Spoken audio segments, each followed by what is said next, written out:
Oke, rekan-rekan sekalian, di video kali ini kita akan membahas tentang prototyping dan bagaimana kemudian nanti kita bisa menguji prototype tersebut atau kita sebut sebagai usability testing dengan menggunakan sistem usability scale. Oke, kita akan mulai dulu dari prototyping. Apa itu prototyping? Ya, bagian ini nanti kita akan membahas tentang sebenarnya apa sih fungsi dari prototype, ya, kemudian keuntungannya apa, dan kemudian kita nanti akan melihat contoh-contoh ya, bagaimana kemudian kita bisa membuat prototype dari kertas atau low fidelity prototype, dan bagaimana kemudian mewujudkan prototype yang sifatnya low fidelity tadi menjadi prototype yang lebih lengkap baik secara visual maupun secara konten yang sering kita sebut sebagai high fidelity prototype. Nah, apa itu prototype dan mengapa kemudian kita harus melakukannya pada saat pengembangan software? Dalam pengembangan software tradisional kita bisa melihat bahwa terkadang kita tidak bisa menguji software tersebut sampai kemudian software tersebut diimplementasikan, ya. Biasanya ketika rekan-rekan melihat pengembangan software tradisional, rekan-rekan akan melihat waterfall, ya. Jadi waterfall method yang mana kemudian evaluasi itu diletakkan di akhir, ya. Di sini kemudian permasalahan yang muncul adalah dalam proses implementasi tersebut biasanya proses ini memakan biaya yang cukup besar, ya. Dan kadang-kadang kita tidak bisa menguji software tersebut secepat mungkin sampai kemudian kita menghabiskan effort dan resources yang kita miliki. Nah, hasilnya adalah ketika kemudian terdapat kesalahan di sana, terutama pada interface, ya, kita bicara pada interface dan kemudian pada fungsionalitas software tersebut, maka ketika kita ingin membuat perubahan pada software tersebut, ya, kita membutuhkan biaya yang banyak. Artinya apa? Artinya karena proses evaluasi itu diletakkan di akhir, ya, dan ketika software tersebut sudah selesai semuanya, maka ketika ada kesalahan dalam satu atau dua fungsionalitas atau dalam desain, kita harus memulai proses tersebut dari awal untuk membenahi kesalahan itu. Ya. Nah, hasil yang lain adalah adanya kesalahan pada desain software tersebut, ya. Biasanya satu-satunya jalan yang kemudian ditempuh, ya, atau kemudian jalan alternatif yang kemudian banyak dianut atau banyak kemudian dilakukan oleh para pengembang software adalah ketika kemudian kesalahan tersebut tidak terlalu fatal, ya, maka kemudian kesalahan tersebut dibiarkan saja begitu. Ketika software tersebut diimplementasikan, ya, kesalahan-kesalahan tersebut justru tidak diperbaiki dan mereka berharap akan adanya project yang kedua gitu ya untuk memperbaiki kesalahan itu. Nah, ini yang kemudian sering muncul dalam kasus-kasus pengembangan software yang mana kemudian ketika kita menggunakan waterfall method, ya, yang mana kemudian proses pengembangan itu dilakukan secara berurut mulai dari requirement analysis sampai kemudian pengujian, ya, di akhir itu banyak yang kemudian mereport atau banyak yang kemudian menceritakan pengalamannya bahwa ketika terjadi kesalahan, ya, mereka akan sangat sulit membenahi atau kemudian merevisi kesalahan tersebut. Oke, rekan-rekan, untuk mengatasi hal tersebut, ya, kita mencoba mengambil beberapa alternatif, ya. Salah satu alternatifnya adalah kita bisa membuat prototype, ya, pada fungsionalitas-fungsionalitas yang pokok, ya, khususnya di interface atau antarmukanya. Ya, nanti kalau rekan-rekan banyak membaca buku-buku tentang desain atau pengembangan software, maka rekan-rekan akan menemukan istilah MVP, ya, atau minimum viable product. Ya, MVP ini salah satu istilah yang banyak digunakan dalam software development atau dalam pengembangan usaha digital, ya. Bagaimana kemudian kita bisa menyajikan sebuah produk, ya, dalam bentuk yang sangat minimalis atau bahkan prototype sekalipun, ya, dengan fungsionalitas-fungsionalitas dasar, dengan fungsi-fungsi yang memang dia dibutuhkan oleh penggunanya, ya. Nah, setelah itu kita melakukan pengujian dengan menggunakan prototype tersebut, ya. Semakin awal semakin baik. Kenapa? Karena ketika kita uji semakin awal, kita akan menemukan banyak hal yang menurut pengguna itu tidak pas, sehingga ketika softwarenya belum selesai sekalipun atau belum 100% terselesaikan pun, kita masih bisa melakukan pembenahan-pembenahan yang mana kemudian kita tidak akan menghabiskan resources terlalu banyak untuk mengubah ya desain ataupun kemudian fungsionalitas yang dibutuhkan oleh pengguna. Ya. Nah, dengan adanya prototype tersebut kita juga kemudian bisa membenahi kesalahan-kesalahan yang ada ya dalam desain maupun dalam fungsionalitas software. Ya. Nah, proses ini kemudian dilakukan secara berulang, ya, berulang sampai kemudian kita mampu meminimalisir kesalahan atau hal-hal yang menurut pengguna tidak user friendly seperti itu, ya. Dan ini adalah salah satu cara, ya, untuk meningkatkan apa yang kemudian kita sebut sebagai usability, yang mana kemudian ini sudah kita bahas pada beberapa video sebelumnya.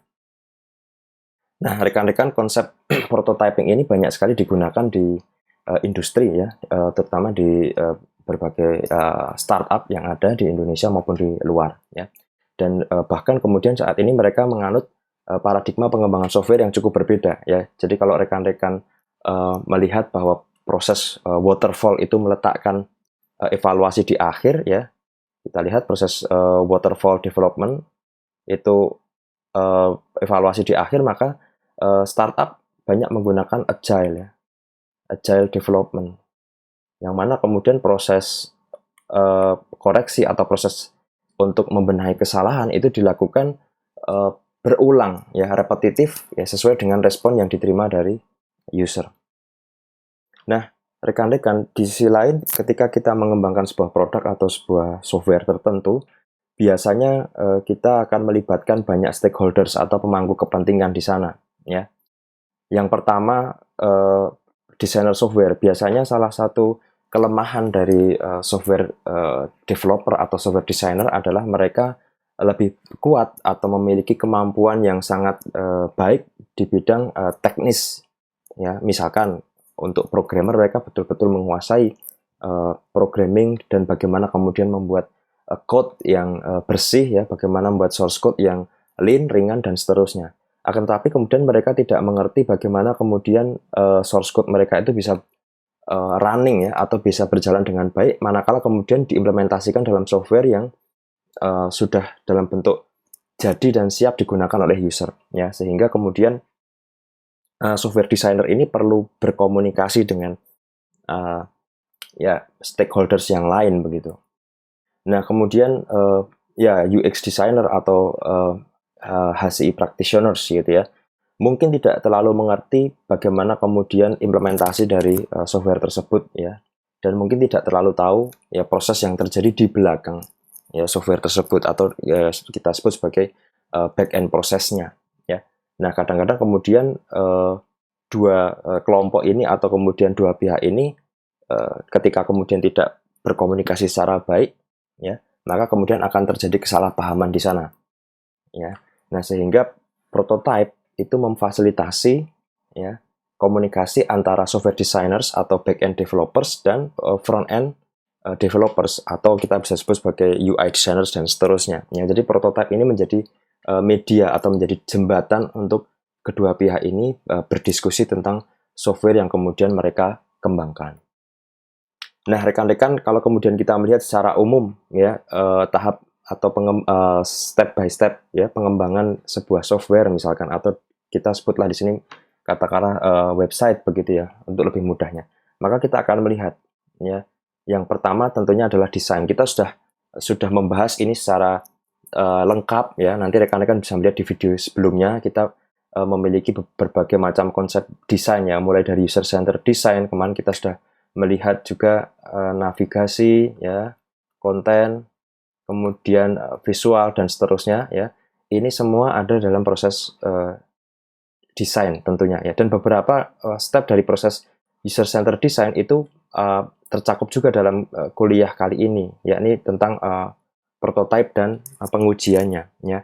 Nah, biasanya ketika kemudian kita membuat sebuah software, maka kita memiliki berbagai alternatif prototype ya. Dari sana kemudian kita mengujinya ya, menguji dengan target pesertanya, meskipun nantinya pengujian ini terbagi menjadi dua ya, ada formatif, ada sumatif. Ketika kemudian kita menguji hanya pada jumlah yang sedikit, misalkan bertujuan untuk melakukan perbaikan dari sisi desain, maka kita sebut sebagai formatif.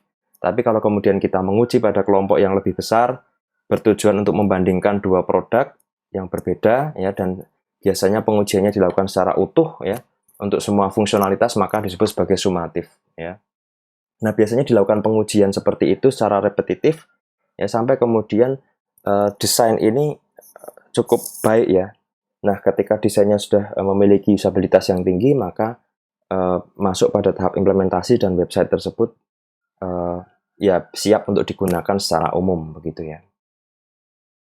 Nah, dua buah tipe prototype yang sering muncul, ya.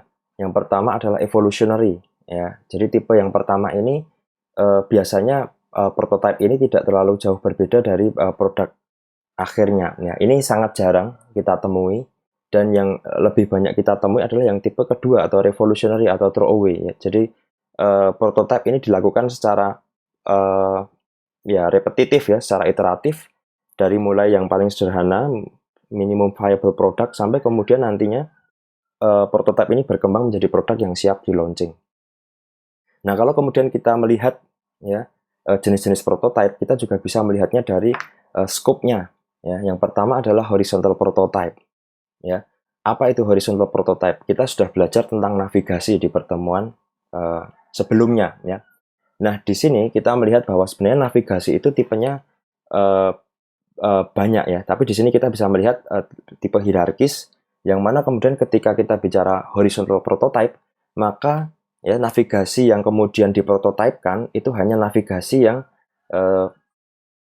levelnya level 1 dan level 2 saja. Misalkan ini adalah home, kemudian ini adalah menu-menu di level 2, ya.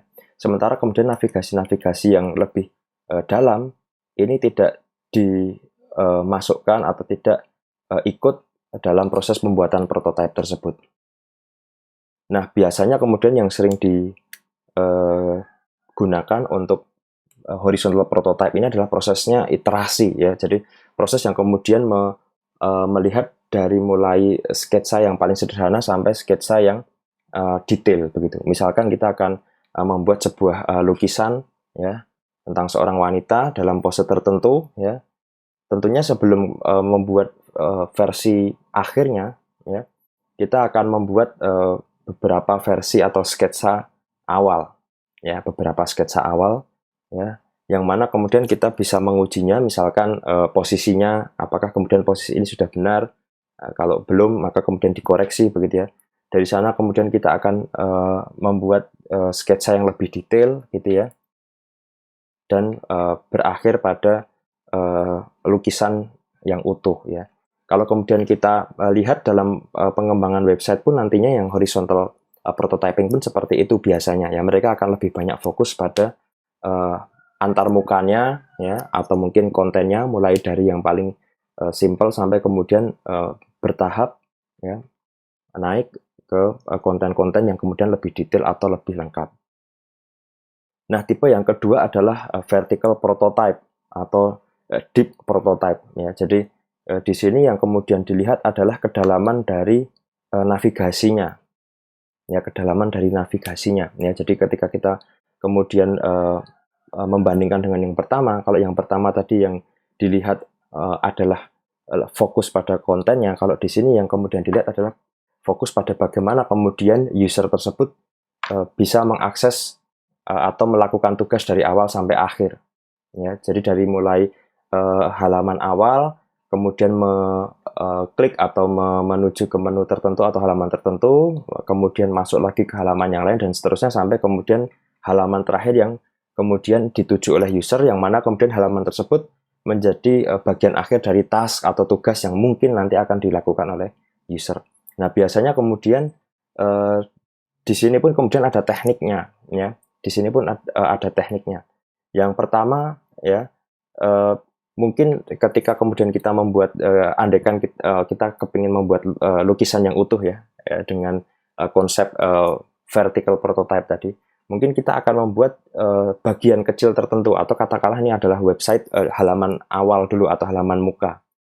Kemudian di tahapan yang kedua kita akan meningkatkan, ya, uh, lukisan tersebut atau website tersebut ya dengan detail yang lebih banyak gitu ya, atau bagian-bagian yang kemudian lebih banyak. Demikian seterusnya sampai kemudian kita membangun secara utuh ya alurnya dari mulai halaman awal ya sampai kemudian lengkap ya, sampai kemudian task tersebut selesai dilakukan di akhir atau halaman paling akhir. Nah, dalam setiap langkah ini juga kemudian dilakukan pengujian ya. Jadi halaman pertama atau lukisan dengan step yang pertama diujikan ke user, setelah oke baru kemudian dibuat ya langkah yang kedua ya, step by step yang kedua, langkah kedua diujikan, setelah oke kemudian ditambah lagi detailnya langkah yang ketiga dan seterusnya ya. Akan tetapi biasanya ya langkah-langkah yang seperti ini atau tipe yang incremental seperti ini, alih-alih kemudian yang iteratif, itu biasanya kita perlu tahu gambaran besar websitenya itu akan seperti apa ya. Kita harus tahu gambaran besarnya seperti apa, sehingga ketika kemudian kita menambahkan ya, itu kita sudah tahu nanti arahnya akan kemana. Nah, ini tentunya nanti membutuhkan pertimbangan tersendiri ya. Karena kemudian ketika kita tidak memiliki pertimbangan tentang gambaran besarnya, maka kita tidak akan bisa menyusun puzzle-puzzlenya atau tidak akan bisa menyusun bagian-bagian tersebut begitu. Nah, keuntungan lain apa dari prototyping ini ya? Jadi kita tadi sudah membahas tentang manfaat prototype untuk stakeholders ya. Manfaat lain tentunya dengan adanya prototyping ini kita bisa membuat produk yang benar-benar bisa digunakan ya. Kenapa? Karena kesalahan ya itu bisa ditemukan di awal ya, sehingga kemudian kita bisa menghemat resources ya dibandingkan ketika kemudian pengujian itu dilakukan di akhir. Nah, kemudian yang kedua, biasanya dengan prototyping ini user menjadi lebih puas atau menjadi lebih ya tertarik dengan software yang kemudian kita kembangkan. Kenapa demikian? Karena software yang kemudian kita kembangkan itu meminimalisir dua gaps ya. Kita sudah membicarakan itu ya. Jadi ada dua gap ya. Kadang-kadang yang kemudian muncul dalam pengembangan software ya, ada dua gulf ya, ada dua lembah gitu ya. Gulf of expectation gitu ya, dan gulf of evaluation ya. Ini yang kemudian bisa kita persempit atau bisa kita kurangi ya. Dengan cara apa? Dengan cara prototype ya. Kita tahu apa yang kemudian diharapkan oleh user ya. Jadi kita meminimalisir gulf of expectation-nya, dan kita tahu apa yang kemudian harus disediakan oleh software manakala user tersebut sudah melakukan aksi, atau kita meminimalisir gulf of evaluation-nya ya. Nah, kemudian yang ketiga, dengan adanya prototype ini kita bisa memudahkan proses untuk mendapatkan masukan dari user. Kenapa demikian? Ya, kita semua sebagai seorang manusia itu lebih suka untuk mengkritik ya, daripada kemudian menerjemahkan konsep yang sifatnya abstrak. Misalkan spesifikasi website tertulis dalam bentuk teks menjadi visual. Ya, kita tidak ahli di sana. Tapi ketika kita tahu gambaran visualnya, kita akan lebih mudah memberikan masukan, sehingga secepat mungkin kita berikan gambaran visual kepada user ya. Orang akan lebih mudah menerjemahkan apa itu es krim ketika ia melihat foto dari es krim, daripada kemudian membaca deskripsi es krim itu apa ya. Es krim rasanya manis, dingin, dan seterusnya. Orang akan sulit membayangkan ya. Tapi kemudian ketika kita beri dia foto atau mock up atau apapun itu yang kemudian secara visual bisa ditangkap oleh indera penglihatan kita, maka kita akan lebih mudah membayangkan apa itu es krim ya. Tentunya ini sesuai dengan sifat natural manusia ya. Nah, kemudian dengan adanya prototype ini ya, kita bisa melibatkan user itu seawal mungkin, sedini mungkin ya, sesuai dengan konsep yang sudah kita bahas sebelumnya ya, perancangan berbasis pada pengguna ya, jadi user centered design. Dengan melibatkan user, kita akan tahu secara langsung feedback dari user tersebut. Nah, ya tentunya kita tahu bahwa implementasi software itu mahal ya. Jadi dari sisi waktu kita tahu ya, ketika nanti Anda akan melakukan pengujian, Anda harus melakukan scheduling, Anda harus melakukan penjadwalan ya, dan kadang-kadang dalam proses implementasi ya, ketika kemudian nanti Anda ingin melakukan evaluasi atau melakukan pengujian dan seterusnya, ini tidak hanya sekali dilakukan, ya. Sehingga ketika kemudian testingnya ini ditunda sampai kemudian implementasinya ini lengkap, ya, maka kemudian kadang-kadang waktunya tidak tersedia lagi. Ya. There are no resources and no time to do it over when an interface design mistake is uncovered. Ya. Waktunya sudah selesai, ya, projectnya sudah mendekati batas akhir, ya, padahal kemudian masih ada kesalahan. Nah, ini yang kemudian membuat salah satu alasan mengapa kemudian prototyping ini harus dilakukan sedini mungkin atau seawal mungkin, ya. Nah, sebab lain, ya, kenapa kemudian prototype ini menjadi cukup penting, ya. Kadang-kadang dalam proses desain, usability problem itu kadang-kadang tidak langsung terbuka, ya, atau uncovered earlier, gitu, ya. Nah, prototyping ini menjadi salah satu cara, ya, untuk kemudian masing-masing member dari tim itu mengetahui, ya, problem-problem yang ada dan bagaimana kemudian bisa meningkatkan usability dari software yang kemudian dikembangkan. Ya. Nah, akan tetapi, ya, tentunya dari proses prototyping ini pun ada hal-hal yang kemudian perlu kita waspadai, ya, perlu kita waspadai. Contohnya apa? Contohnya mungkin pengguna tidak familiar dengan prototype tersebut, terutama ketika nanti kita bicara masalah low fidelity prototype. Ya, akan tetapi hal ini bisa kita kurangi atau bisa kita perbaiki dengan menjelaskan atau mengedukasi user bahwa sebenarnya proses pengujian ini nantinya akan dilakukan secara bertahap. Ya, mungkin dimulai dari low fidelity prototype lebih dahulu, sampai kemudian nanti kita akhiri dengan yang high fidelity atau mungkin bahkan software yang sudah hampir selesai, ya. Jadi di sini salah satu cara untuk menanggulangi kelemahan ini adalah dengan menjelaskan atau mengedukasi user bahwa ini adalah sebuah proses yang sifatnya repetitif, ya, berulang. Nah, problem yang kedua, ya, prototype ini kadang-kadang disalahpahami oleh stakeholders atau orang yang kemudian memiliki project ini, ya. Kalau prototipenya itu terlalu bagus atau terlalu mirip dengan hasil akhirnya, maka bisa jadi nanti pihak manajemen berpikir bahwa projectnya sudah hampir selesai ternyata, gitu, ya. Padahal sebenarnya ini hanya mock up saja, ya. Nah, ini harus dijelaskan juga. Jadi di sini salah satu pekerjaan besar dari software engineers atau UX designers adalah mengedukasi, ya, stakeholders dan mengedukasi usernya, gitu, ya. Stakeholders harus dijelaskan, ya, manajemen harus dijelaskan bahwa ada pengujian yang sifatnya incremental atau iteratif, begitu, ya, dan disinilah kemudian nanti manajemen perlu tahu bahwa seluruh step yang ada di sana adalah bertujuan untuk meningkatkan usability. Jadi bukan berarti kemudian ketika prototipenya sudah jadi, itu softwarenya sudah selesai. Ya, ini harus diedukasi, ya. Jadi ini hal-hal yang biasanya sering muncul dalam proses pengembangan software. Oke, kita akan melihat contoh dari prototype. Kita mulai dulu dari yang low fidelity atau yang paling sederhana, ya. Nah, di sini beberapa kelebihan yang bisa kita lihat adalah biasanya yang low fidelity ini dia tidak terlalu mahal, ya. Jadi dari sisi material, ya, atau waktu atau schedule-nya juga tidak terlalu banyak memakan waktu, ya, dan tidak ada resiko apapun, ya, untuk produk finalnya, ya. Kemudian kelebihan yang lain adalah ya, pengembangannya ini cukup mudah, ya, simple dan cepat, ya. Kenapa? Karena kita nanti hanya akan menggunakan wireframe, ya, atau kemudian low fidelity ini bisa juga dibuat dengan kertas, begitu, ya. Nah, ketika kemudian nanti kita bisa mendapatkan respons dari user terkait dengan wireframe atau ya, coret-coret rancangan yang kemudian kita buat untuk prototype ini, maka kita bisa melanjutkan ke step berikutnya, yang mana kemudian biasanya adalah dilanjutkan dengan yang high fidelity prototype dengan lebih percaya diri, begitu.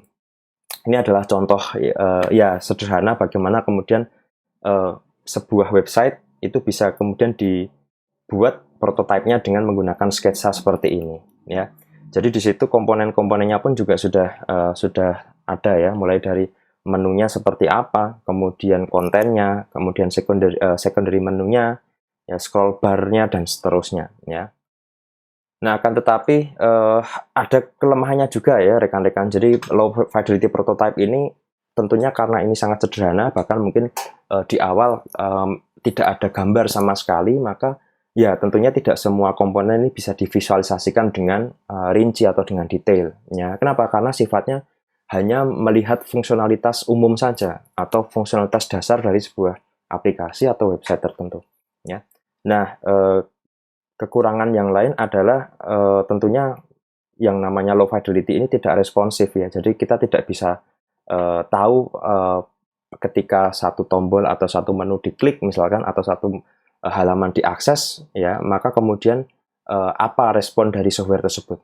Ya, bagaimana responnya, ya proses scrollingnya bagaimana. Kalau kita kemudian ingin mensimulasikan ya misalkan desain sosmed, kita tidak mungkin akan mensimulasikan efek swiping atau scrolling dengan low fidelity ini. Ya tentunya pasti ada kekurangannya ya rekan-rekan.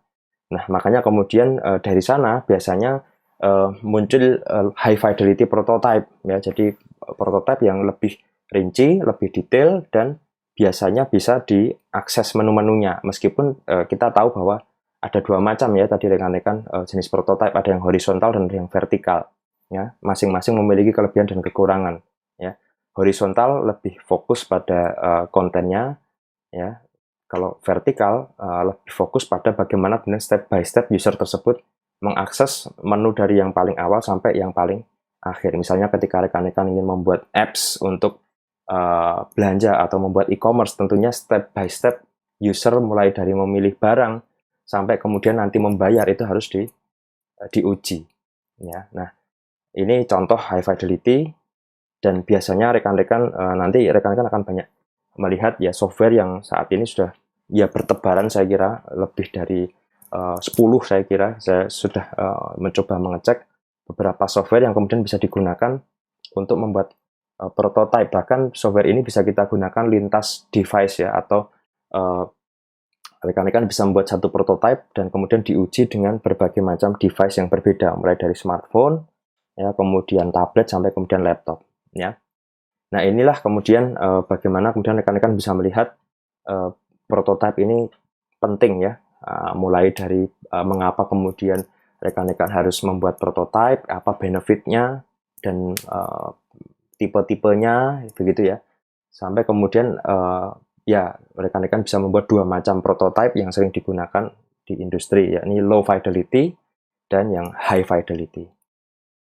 Nah, high fidelity ini pun juga memiliki kelemahan ya rekan-rekan ya. Jadi ada beberapa kelemahan yang biasanya muncul ya, meskipun tidak selalu ya. Jadi yang pertama, kalau prototipenya terlalu detail atau cukup detail, maka kemudian ketika ada perubahan, perubahannya akan banyak makan waktu. Ya, jadi change sometimes take too long ya. Ini tentunya ya bisa dimaklumi. Kenapa? Karena high fidelity ini menuntut adanya tingkat visualisasi dan konten yang mirip dengan software aslinya. Ya. Kemudian one bug can destroy a user test ya. Jadi ketika ada bug di sini, biasanya user akan kebingungan ya. Tapi ketika bugnya ditemukan, saya kira tidak ada masalah ya. Bahkan kemudian itu menjadi salah satu evaluasi juga. Makanya kemudian ketika rekan-rekan membuat high fidelity prototype, sebelum disodorkan ke user, harus dipastikan bahwa menu-menu yang kemudian akan diprototipekan itu berfungsi dengan baik. Ya. Nah, yang ketiga tadi sudah kita bahas ya, bahwa ketika prototipenya terlalu bagus, maka ya kalau tidak kita jelaskan ke manajemen, maka manajemen akan berpikir bahwa ya softwarenya ternyata sudah selesai loh, padahal tidak gitu ya. Nah, kemudian yang keempat ya, kadang-kadang high fidelity prototype ini memancing user untuk berkomentar. Meskipun kemudian beberapa komentar penting saya kira ya, tidak ada masalah sebenarnya, tapi kemudian karena prototipenya ini sudah sangat lengkap mungkin ya, dan bahkan mirip dengan software aslinya, kadang-kadang user tidak mengomentari fungsionalitasnya malahan ya, tapi kemudian mengomentari antar mukanya, meskipun pada beberapa sisi ini baik ya, dan bisa menjadi masukan untuk user interface designer begitu. Nah, rekan-rekan nanti rekan-rekan bisa mengakses juga resources untuk prototype ini. Saya sarankan rekan-rekan melihat website prototyping.org yang mana kemudian ada beberapa penjelasan tertentu ya tentang bagaimana kemudian kita bisa menentukan bentuk produk yang baik sebelum nanti kita membuat prototipe-nya. Ya, nanti rekan-rekan bisa mengakses ya prototyping.org dan rekan-rekan bisa melihat ya seminar tentang itu ya. Oke, rekan-rekan, di bagian yang kedua ini saya akan menjelaskan tentang bagaimana kemudian kita bisa melakukan pengujian atau yang kita sebut sebagai usability testing dari prototype tersebut. Ya. Nah, kalau kemudian kita melihat berbagai macam tren ya dalam riset user yang kita temukan saat ini, ada berbagai macam cara sebenarnya untuk mengetahui respon dari user. Ya, yang pertama adalah dengan melihat perilakunya atau behavior, ya, bagaimana mereka menggunakan internet atau menggunakan apps atau software, baik itu secara online maupun offline. Ya. Kemudian yang kedua adalah mengevaluasi engagement, ya. Jadi keterikatan mereka dengan kontennya. Bagaimana sih kemudian user itu merespon konten tersebut dan bagaimana kemudian user itu memiliki experience tertentu ya terhadap konten yang kemudian kita berikan ke mereka. Dan yang ketiga adalah melihat apa yang kemudian mereka katakan ya terhadap software atau konten yang kemudian kita sodorkan ke mereka. Ya. Jadi ada berbagai macam cara sebenarnya untuk menguji ya riset user ya. Jadi menguji apakah kemudian produk yang kemudian kita lemparkan ke pasaran itu mendapatkan respon dari user dengan baik. Nah, khusus untuk online experience sebenarnya ada beberapa cara ya, ada beberapa cara untuk menguji user ya. Yang pertama adalah self-reporting questionnaires ya, atau kita menguji meminta justifikasi dari user untuk melaporkan ya bagaimana respon mereka terhadap software atau produk yang kemudian kita launching atau kita sodorkan ke mereka ya. Bentuknya macam-macam ya, ada kuesioner, ada satisfaction scores, ada think aloud protocol ya. Ini salah satu cara untuk mewawancarai user pada saat dia melihat rekaman ya proses dia menggunakan software tertentu ya. Jadi self reporting ini jenisnya macam-macam juga gitu ya. Kemudian observational ya. Observational ini tentunya berbeda dengan yang self reporting ya. Observational ini kita betul-betul mengamati apa yang dilakukan user ya. Bisa saja kita tidak menanyai user, kita hanya melihat bagaimana kemudian user itu mengakses prototipe kita ya. Misalkan ketika kita menginginkan tombol tertentu untuk diklik ya, berapa lama user membutuhkan waktu untuk bisa mengklik atau mengakses tombol tertentu misalkan ya, atau berapa lama yang dibutuhkan oleh user untuk menyelesaikan task tertentu. Nah, ini yang kita sebut sebagai observational. Jadi kita melihat secara langsung ya perilaku user pada saat menggunakan prototipe tersebut. Ya, kemudian yang ketiga adalah physiological. Nah, physiological ini tidak akan kita bahas ya di kuliah kita, tapi beberapa yang kemudian pernah rekan-rekan lihat ya di video-video sebelumnya atau mungkin di pelajaran kita offline ya di kelas adalah dengan menggunakan eye tracking atau dengan menggunakan electrodermal activity atau dengan brainwave atau dengan ECG heartbeat ya. Nah, di sini yang kemudian dilihat adalah respon fisiologis dari user tersebut ketika mengakses atau menggunakan prototipe atau mungkin produk yang kemudian kita miliki. Ya, biasanya yang banyak diujikan dalam physiological testing ini adalah misalkan ya tingkat stresnya misalkan. Apakah kemudian user merasa kesulitan? Nah, ini agak susah untuk ditanyakan secara langsung ya. Kenapa? Karena bisa jadi orang enggan mengatakan bahwa ia merasa kesulitan atau malu mengatakannya ya. Tapi dengan physiological test ini kita bisa tahu ya berapa keringat yang ia keluarkan. Misalkan dengan menggunakan electrodermal activity ya kita bisa tahu ya kadar keringat yang dia keluarkan, dan ini berhubungan langsung dengan stres ya. Meskipun kemudian ada kelemahannya juga ya. Physiological ini membutuhkan kontrol yang ketat, biasanya dilakukan di laboratorium ya. Kenapa? Karena kita memberi perlakuan yang sama untuk setiap peserta, sehingga apa? Sehingga kondisi yang kemudian tidak akan kita selidiki, misalkan suhu atau pencahayaan ruangan itu harus kita buat sama ya, kita seragamkan, sehingga biasanya physiological ini kita lakukan di laboratorium atau usability lab ya. Nah, ada perbedaan dan ada ya tentunya ada kelebihan dan kelemahannya ya. Kalau kita melihat ya apa sih perbedaannya secara umum ya antara self-report dengan observational? Kita bisa melihat di sini beberapa ya plus minus ya. Misalkan untuk yang self-reporting ya, ada interview, survei, atau focus group discussion, ada limitasinya ya. Tentunya hal ini ya memang karena self-reporting ini dilakukan di akhir ya, setelah user berinteraksi dengan prototipe-nya atau setelah mereka mencoba, mereka akan mengisi kuesioner ya, atau mereka akan melaporkan hal-hal tertentu. Nah, di sini limitasi yang kemudian sering ditemui adalah ingatan dari user tersebut. Kalau memang dia tidak melihat rekamannya secara langsung, maka dia akan melakukan recalling ya, dia akan mengingat-ingat tadi mengklik halaman apa, tadi melihat interface yang seperti apa, dan seterusnya. Dan di sini kita tidak bisa menangkap ya secara langsung ya apa yang kemudian user rasakan secara real time seperti itu ya.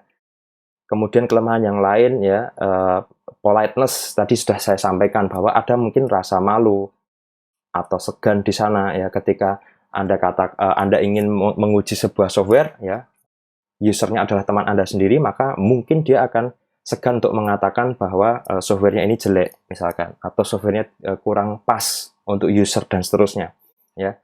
Nah, yang ketiga adalah self awareness. Ini juga salah satu problem ya, ketika user tahu bahwa ini sedang diuji atau jawaban yang diinginkan adalah jawaban yang baik, maka dia menjadi lebih permisif terhadap jawaban-jawaban yang nilainya tinggi ya. Nah, ini juga biasanya muncul dari tipe pengujian yang pertama. Akan tetapi ada juga kelebihannya ya. Jadi yang pertama adalah keterlibatan user ya, dan kita bisa tahu apa yang kemudian dirasakan secara langsung oleh user. Nah, berikutnya adalah yang observasi yang tadi kita lihat ya. Jadi observasi kita bisa melihat bagaimana perilaku user pada saat online ya. Limitasinya adalah salah satunya adalah kita tidak boleh terlihat oleh user. Nah, ini ya. Jadi ketika kita ingin melakukan observasi, biasanya kita melihatnya dari ruangan yang berbeda dan dengan menggunakan kaca satu arah ya, yang sering digunakan di studio rekaman atau di kantor-kantor lain, yang mana kemudian kita bisa melihat ke user, tapi user tidak melihat ke kita. Ya, ini salah satu kelemahannya. Kenapa kita harus melakukannya? Karena ketika kita hadir di sana, maka user akan terganggu dengan kehadiran kita. Ya, cara yang lain adalah dengan menggunakan kamera. Ya, menggunakan kamera khusus yang mana kemudian kita bisa melihat user dari ruangan lain, meskipun kemudian user pun akan merasa terawasi dengan adanya kamera tersebut ya. Akan tetapi kemudian benefitnya adalah kita bisa melihat perilaku yang aktual ya, secara langsung dari user tersebut pada saat menggunakan prototipe kita ya. Nah, rekan-rekan, untuk pertemuan kali ini saya akan membahas tentang sistem usability skill, yang mana SUS ini masuk dalam kategori yang pertama, yakni yang self-reporting questionnaire ya, atau termasuk dalam survei di sini ya. Jadi kenapa kemudian kita mengajarkan SUS di sini ya? Karena SUS-nya adalah salah satu questionnaire yang banyak digunakan dalam usability testing, dan penggunaannya cukup simple ya, tidak terlalu rumit, dan ini memungkinkan kita untuk melakukan testing secara repetitif ya, secara berulang begitu ya. Meskipun rekan-rekan nanti akan menemukan banyak kuesioner selain SUS. Nah, bagaimana dengan partisipan? Ya, SUS ini sering digunakan untuk formative study, yang mana kemudian formative study ini fokusnya adalah untuk mengimprove ya desain atau menemukan usability problem dari desain yang kemudian kita miliki. Nah, peserta biasanya tidak terlalu banyak, tapi ketika kemudian rekan-rekan mengharapkan data yang lebih objektif, maka tentunya pesertanya sebaiknya ya di atas 15 orang, atau mungkin ketika nanti kita bicara masalah statistik, kalau rekan-rekan ingin mendapatkan data yang distribusinya mungkin lebih bagus, maka bisa merekrut peserta ya di atas 30 misalkan ya.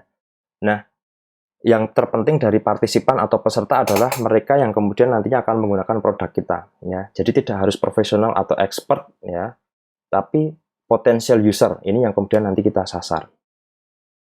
Nah, sedikit tentang SUS. Sebenarnya SUS ini sudah cukup lama ya digunakan dalam development ya, dalam pengembangan software. Bahkan kemudian SUS ini sudah muncul sejak tahun 1980-an ya. Salah satu penggagasnya ya John Brook tahun 86 ya.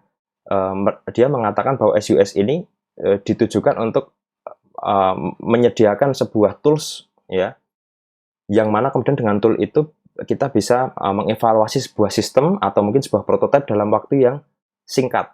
Ya, ini yang kemudian menjadi salah satu kelebihan utamanya ya. Jadi salah satu kelebihan utama adalah karena nanti kita akan lihat bahwa SUS-nya hanya ada 10 pertanyaan. Dengan 10 pertanyaan itu kita bisa melakukan pengujian dengan waktu yang lebih cepat ya. Nah, beberapa alasan lain ya, selain cepat ya. Yang kedua adalah teknologi agnostik. Jadi SUS ini tidak ditujukan untuk software tertentu atau teknologi tertentu, gratis ya, bahkan bisa digunakan dengan sampel size yang kecil ya. Dan tentunya meskipun tidak sempurna, ini sudah banyak digunakan oleh praktisi-praktisi yang ada di luar sana, sehingga rekan-rekan bisa menemukan banyak sekali studi kasus tentang penggunaan SUS untuk berbagai macam produk digital maupun yang non digital begitu ya. Oke, yang pertama kita lihat beberapa penjelasannya ya. Misalkan yang pertama ini adalah quick and not so dirty ya. Jadi yang pertama, SUS ini cepat ya, reliable ya. Anda bisa menggunakan SUS ini untuk ya berbagai macam kondisi ya, dan penghitungannya valid ya. Kita nanti akan mengajarkan atau memperlihatkan bagaimana kemudian kita bisa merangkum hasil kuesioner yang sifatnya mirip dengan Likert scale tadi menjadi angka begitu ya. Kemudian kita bisa melihat ya, SUS ini digunakan untuk berbagai macam perangkat ya, mulai dari smartphone atau mobile app sampai kemudian komputer atau alat apapun yang kemudian bersentuhan langsung dengan user, itu bisa kita uji usabilitasnya dengan SUS. Sehingga di sini SUS tidak condong pada satu teknologi tertentu. Gratis, Anda bisa mendapatkan bahkan file Excel-nya banyak sekali bertebaran di internet ya, dan pertanyaannya pun juga banyak diterjemahkan dalam berbagai macam bahasa ya, sehingga memungkinkan Anda untuk menguji partisipan dari berbagai negara ya. Tentunya ya, SUS ini bukan alat yang kemudian sempurna ya. Kenapa demikian? Ya, kita tidak akan bisa menyimpulkan secara umum bahwa sistem tersebut bisa digunakan atau tidak gitu ya. Kita tidak bisa menyimpulkan secara langsung. Kenapa? Kembali lagi ke kelemahan self-reporting questionnaire, yang mana kemudian self-reporting ini memiliki keterbatasan ya, dari sisi memori manusia, dari sisi politeness ya. Orang enggan mengatakan apakah softwarenya baik atau buruk, dan juga dari sisi self-awareness-nya. Bahkan kemudian beberapa kali mungkin nanti rekan-rekan ketika melihat ya, skornya nanti akan membingungkan, meskipun kemudian ada patokannya, nanti kita akan lihat ya. Dan tentunya salah satu kelebihannya adalah SUS ini sudah banyak digunakan, sehingga nanti rekan-rekan bisa melihat berbagai macam contoh ya yang ada di internet penggunaan SUS untuk berbagai macam kasus ya. Oke, bagaimana sih konten dari SUS tersebut? Nah, ya, konten SUS adalah intinya adalah sebenarnya kita menanyai peserta itu dengan 10 pertanyaan ya, yang mana kemudian 10 pertanyaan ini ya, itu berselang-seling antara pernyataan yang sifatnya positif dan pertanyaan yang sifatnya positif dan pertanyaan yang sifatnya negatif ya. Contoh, I would use this website regularly.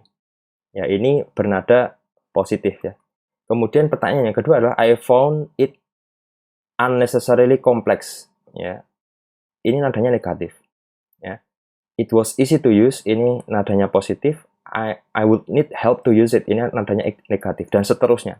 Ya, jadi di sini ada pertanyaan yang berbeda, meskipun agak sedikit ya menjebak dalam tanda petik begitu ya, yang mana kemudian nanti kita bisa melihat konsistensi dari jawaban user berdasarkan pernyataan ini. Nah, oleh sebab itu nantinya kita akan membutuhkan skema penilaian yang berbeda untuk masing-masing pertanyaan ini ya. Kita akan lihat di slide selanjutnya ya. Nah, rekan-rekan, versi Indonesia ya, atau versi yang sudah diterjemahkan, rekan-rekan nanti bisa melihat ya, ini diterjemahkan oleh rekan kami Pak Hari Santoso dari UI ya. Di sini nanti rekan-rekan bisa menggunakan SUS ini dengan versi yang sudah diterjemahkan ya. Jadi Pak Hari dan dan kawan-kawan di UI sudah menerjemahkan SUS ini, ya. Rekan-rekan nanti bisa melihat di internet, ya. Saya sudah melampirkan linknya, digital object identifier-nya di bagian bawah. Nanti rekan-rekan bisa mengakses papernya, ya. Nanti rekan-rekan bisa melihat bagaimana kemudian Pak Hari ini bisa menerjemahkan dan menguji versi terjemahnya, ya, untuk diterapkan dalam usability testing begitu. Oke, setelah kita mendefinisikan pertanyaannya, maka kita akan melihat skalanya, ya. Jadi nanti dalam SUS ini user hanya akan ditunjukkan dengan 5 skala seperti ini, ya. Strongly disagree sampai dengan strongly agree. Ya, yang mana kemudian nanti kita akan melihat bahwa penilaian untuk masing-masing pertanyaan ini nanti berbeda, ya. Tapi yang penting user nanti hanya akan ditunjukkan dengan skala seperti ini, ya. Dan dari sini kemudian user tidak merasa kesulitan, saya kira, ya. Kenapa? Karena tidak ada angka di sana. Mereka hanya memilih satu dari 5 skala tersebut. Nah, penghitungannya bagaimana? Nah, ini yang rekan-rekan mungkin perlu perhatikan, ya. Jadi perhitungannya adalah replace each answer with a number from 0 to 4, ya.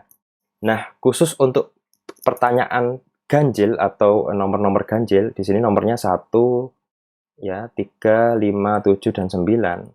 Maka kemudian skala yang kemudian tadi kita tampilkan di slide ini, ya, kita ganti, ya. Khusus untuk nomor ganjil itu kita mulai dari 0, 1, 2, 3, 4, ya. Jadi untuk nomor ganjil, misal nomor 1 ini, ya, itu kita beri skor 0, 1, 2, 3, 4, ya. Kita lihat, ya, slide sebelumnya, ya. Strongly disagree adalah 0 dan strongly agree adalah 4, ya. Strongly disagree 0, strongly agree adalah 4. Kemudian khusus untuk nomor genap, ya, skornya kita balik, rekan-rekan. Ya, skornya kita balik. Jadi strongly agree itu 4, strongly disagree 4, strongly agree 0, ya. Sehingga di sini untuk yang nomor genap, ini genap, ya. Nomor 2, maka skornya kita balik, rekan-rekan. 4, 3, 2, 1, dan 0. Ya. Begitu seterusnya. Khusus untuk nomor ganjil, kita mulai dari 0 sampai 4, nomor genap kita balik, ya. 4 sampai 0. Itu, ya, rekan-rekan. Nah, kemudian add scores and multiply total by 2.5. Jadi nanti skor ini kita jumlahkan dari 10 pertanyaan ini, kemudian dikalikan 2 kali 5. Ya, 2,5, maaf, ya. Jadi dikalikan 2,5. Ya. Dari sana kemudian kita bisa menghitung rata-ratanya, ya. Ketika nanti ada 10 user, misalkan nanti rekan-rekan menguji dengan 10 user, maka kita bisa menghitung rata-rata dari 10 user tersebut, ya. Jadi misalkan user 1, user 2, sampai user 10 misalkan, maka rekan-rekan nanti menjumlahkan, ya, sum up, kemudian dibagi N. N ini adalah jumlah usernya, maka akan keluar nilai ratanya, ya. Nah, nilai rata ini nanti kita bisa melihat rentang nilainya, ya. Jadi nanti kita bisa tahu, ya, bagaimana kemudian kita bisa menilai software tersebut usable atau tidak, ya, berdasarkan SUS tentunya, ya. Batas yang pertama adalah any value around 68 and above is considered as good usability. Nah, batas yang pertama adalah 68. Ini menurut pendapat salah satu ahli, mereka mengatakan bahwa 68 ke atas itu sudah dikatakan bagus, meskipun nanti ada pendapat yang lain, ya. Oke, ya, ini yang tadi kita sebutkan, ya. Jadi kalau kemudian kita lihat, ya, dengan, ya, katakanlah kita mengkonvert skornya dengan huruf lah, ya, orang akan mengatakan bahwa software tersebut, ya, sudah cukup baik lah, ya, katakanlah begitu. Itu ketika batasnya tadi kita sampaikan 68, ya. Jadi kalau kita convert menjadi huruf, ya, dia mendapat nilai C lah, ya. Jadi sudah oke, tapi masih bisa diimprove, ya, dari sisi usability-nya, ya. Kemudian bagaimana dengan software yang cukup bagus, ya? Software yang cukup bagus adalah yang nilainya 80,3. Ya, jadi kalau 80,3 tentunya software ini sudah baik dan tentunya tidak, ya, mungkin improvement pun yang akan dilakukan mungkin minor saja, tidak perlu improvement yang major. Sementara itu ketika kemudian nilainya di bawah 68 atau bahkan di bawah 51, tentunya harus ada improvement yang total ya terhadap software tersebut untuk menaikkan nilai SUS-nya. Ini pendapat yang pertama, rekan-rekan. Pendapat yang kedua ini diusulkan oleh peneliti yang lain ya, Bangor, Kortun, dan Miller tahun 2009. Ini mengatakan ada 3 kelas ya. Kalau yang tadi ada beberapa skop nilai dari mulai A sampai F gitu ya.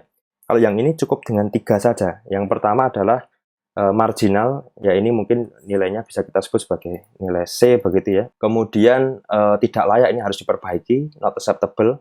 Dan yang ketiga adalah dapat diterima atau acceptable begitu. Nilainya di atas 70 ya. Jadi ada dua cara untuk menginterpretasikan skor dari SUS ya. Nah, bagaimana cara menggunakannya ya? Oke, rekan-rekan, sebenarnya SUS ini lebih banyak digunakan untuk cara yang pertama. Ya, cara yang pertama. Jadi untuk mengimprove website itu sendiri, ya. Caranya bagaimana? Ya, orang menggunakan website kita atau prototipe kita, kemudian kita melakukan evaluasi terhadap website tersebut dengan menggunakan SUS dan kemudian kita mengimprove websitenya atau mengimprove prototipenya, ya. Cara yang kedua adalah dengan membandingkan antara produk kita atau produk versi 1 ya dengan produk yang lain atau produk versi 2. Ya, jadi cara yang pertama ini hanya satu produk saja. Ya, gunanya untuk apa? Untuk improvement produk tersebut. Cara yang kedua adalah untuk memilih ya dari berbagai macam opsi atau untuk membandingkan ya. Untuk membandingkan atau untuk memilih. Kalau ada lebih dari 2 opsi, maka kita bisa membandingkan mana prototipe yang lebih bagus antara prototipe 1 dengan prototipe 2. Maka kita bisa mengujinya secara kuantitatif dengan SUS. Ya, jadi prototipe yang 1 diuji dengan SUS, prototipe yang kedua dengan SUS, kemudian kita bandingkan hasilnya dan kita ambil yang skornya lebih tinggi. Nah, rekan-rekan sekalian, itu tadi pembahasan dari usability testing, yang mana kemudian pembahasan tersebut sekaligus menjadi akhir dari kuliah kita kali ini.